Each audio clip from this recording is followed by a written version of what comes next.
Hello.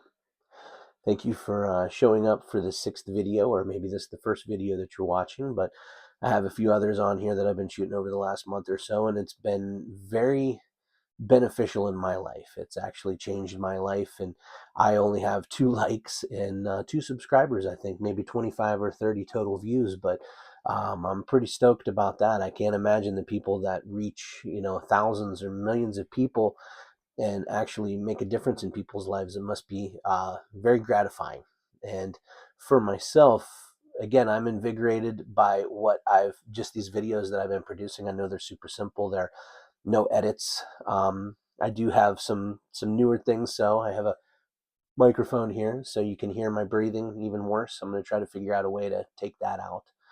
But the video idea for today was what I would say to my 30-year-old self. And I think if I was to go back, I would see my 30-year-old self doing pretty well.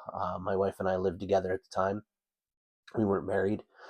We were living in Florida, getting ready to move out west to the Seattle area, back to where she was from, where her family lives. And we were having a good time. And it wasn't by choice that we left. It was by, circumstances. We had to go back and stayed there for 10 years and loved it. It's a beautiful state, Washington State. Um, ultimately we moved back to Ohio just because it was more cost effective. And, I have a very big family back here. So there's been a lot of people in my daughter's life that has helped her grow as a little person so far. And that's nice to have, especially with my parents being gone and my wife's parents being gone as well. May they all four rest in peace. It's nice to have people here, aunts and uncles, dozens and dozens of cousins for her to grow up with and have fun with and learn from. And that's been a blessing. But my 30-year-old self, he pretty much, was doing pretty well. I mean, we had an apartment, we had jobs, we had a couple dogs. And actually, no, we didn't have a couple dogs. A couple dogs came quickly after that once we got to Seattle area. But the thing about me then too was it was a highly functioning alcoholic. Um, I would drink myself to bed every single night.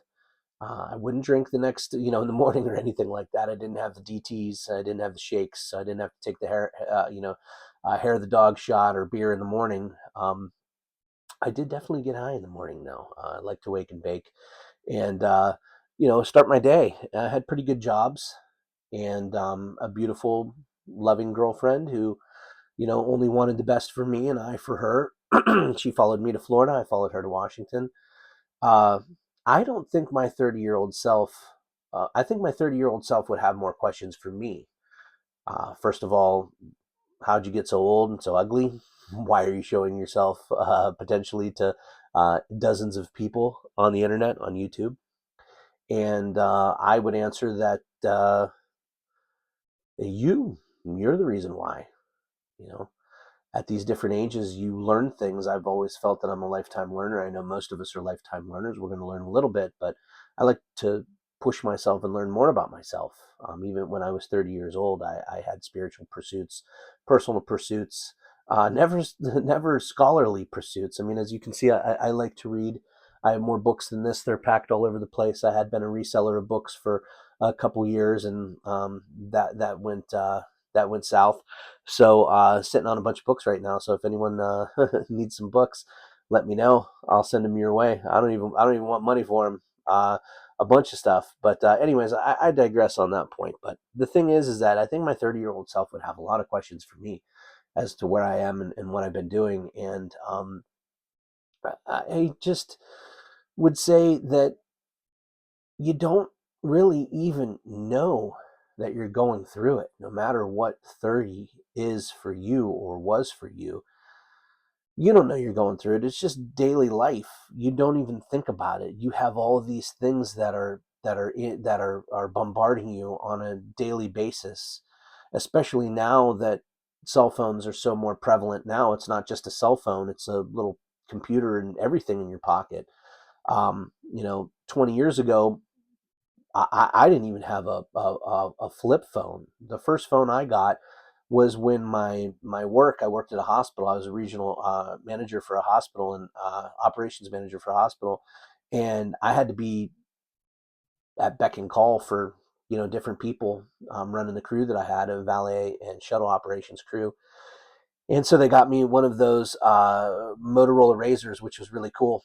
And I really liked it. And I was like, man, this would be cool if, like, this could do more. Like, we had some rudimentary games on there and stuff. But uh, now you have all of this at your disposal. And I can definitely say, as someone who's Generation X, and I don't really like to get too much into that, but we kind of were the buffer generation with, they say that the last of us to the last generation to do this and that, drink from a hose and be wild feral kids. I mean, I see kids drinking from hoses all the time. I see wild feral kids riding wheelies all the way up and down the streets here in the spring and summer. So they're still out there. They're still doing it. Now, we did have more freedom. In fact, a lot of times our parents pushed us out and said, go out and have fun and don't come back until dinner time. But nowadays, there's so many things that can affect you on a daily basis. If you want to go into a doom spiral, you can go into a doom spiral. If you want to go into a hope ascension, you can go into a hope ascension as well. But for some reason, most of us get the dopamine hits from, I don't know, reading about, posting about, commenting on things that are not so great. Politics, religion, the state of the world that we're in right now, which is just absolutely crazy and insane. If my 30-year-old self could see what it was now, I'd be like, "Oh my God, this is ridiculous." We still had uh, George W. Bush as our president. People were throwing shoes at him and stuff. They thought he was terrible. I mean, that was nothing compared to what's going on now. But going back to that, my 30-year-old self, while he wasn't perfect, I would tell him to continue to wake up on the right side of the bed, to continue to be a decent person to his girlfriend and to his friends and to his family, to show up to work on time, and to that things were going to get better as far as your personal mental health, because I've never had therapy really. This is kind of my own sort of therapy right here, getting these things off of my chest. And I do have an outline for these, but I'm not going to have a teleprompter up here. I'm not going to read from a teleprompter. These are just supposed to be raw and emotional things for myself. And if people dig it, awesome, cool, great.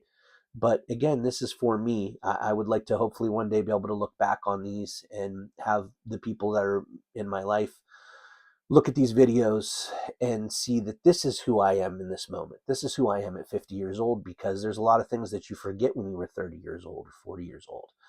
And as this is almost like a video diary, could watch these 10 years from now, if we're all still here, and say, this is what you were feeling that day. This is what you wanted to talk about. It's the look that you had in your eye. And I would watch my 30-year-old self. I know that sounds creepy, but I would watch myself and the things that I do, and I would tell myself to to be to not be the first person to speak, to truly actively listen, to make it your life to listen. Because as I got older, I had a family. I work in sales, so the best salespeople are the best listeners. Not necessarily the best talkers, but that also helps too. Maybe a little bit of charm. But I would say to listen more. Listen to the people that I don't want to listen to.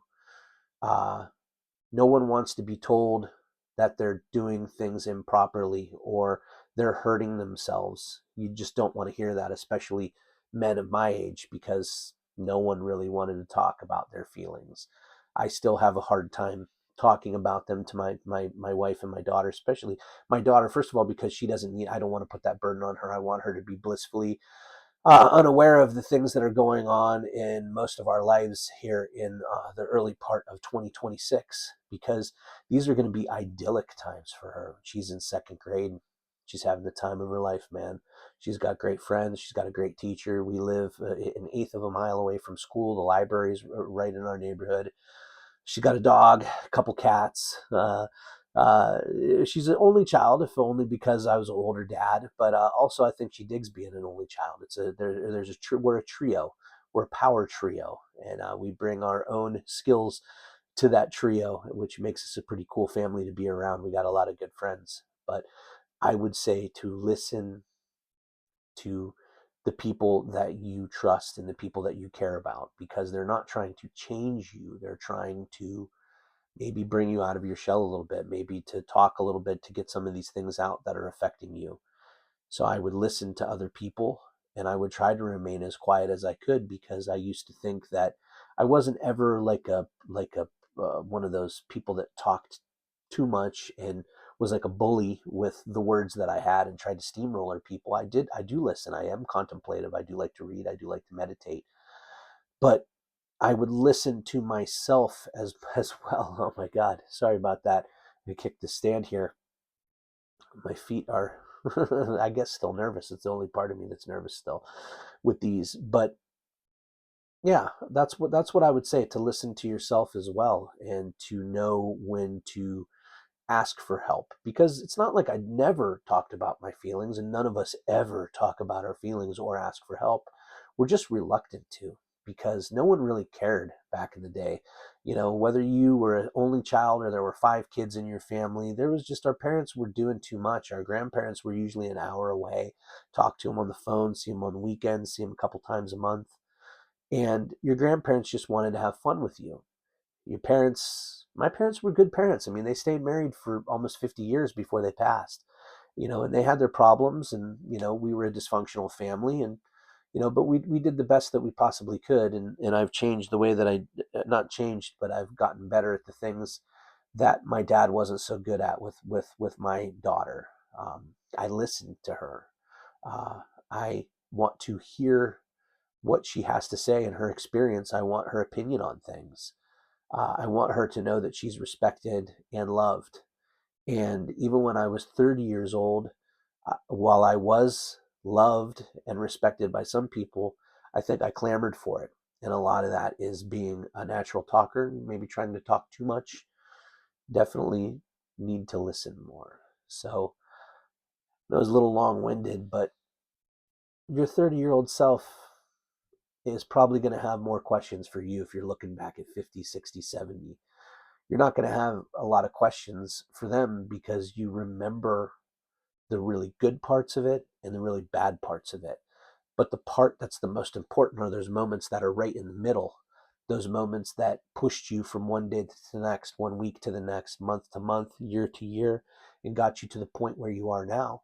And if you're drawing breath and you're able to make a difference in your own life, at least make the difference in your own life. Because if you can do that, then maybe you can make a difference in the lives of the people that are around you, the community that you live in. And if we could all do that, just, 5 to 10 more percent, maybe the world would be a better place. We'll fight for each other more. And I try to fight for myself on a daily basis, which is something I didn't really do every day when I was 30 years old. So I'm happy to wake up every day and continue fighting. And I thank you for watching this video. Thank you so much. You guys have a great evening, morning, afternoon, whatever time it is. Take care.